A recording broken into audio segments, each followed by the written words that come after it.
जब तो देखे कि दुनिया तुझे तोड़ने पर तल गई है, करब से जिस्म व जान चटक रहे हैं, रूह बेकरार है, इस लम्हे खुद तमाशा न बन, तमाशाई बन जा।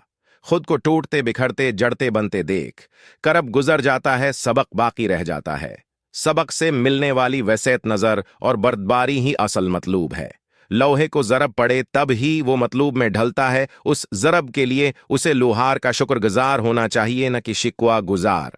चोट लगाने वाला, दुख देने वाला और हाथ झटकने वाला तेरा मोहसिन है, क्योंकि चोट देने वाला तझदर्द सहना सिखाकर मजबूत बनाता है। दुख देने वाला तेरे दिल की जमीन पर हल चलाकर इस पर बर्दाश्त का पानी लगाता है।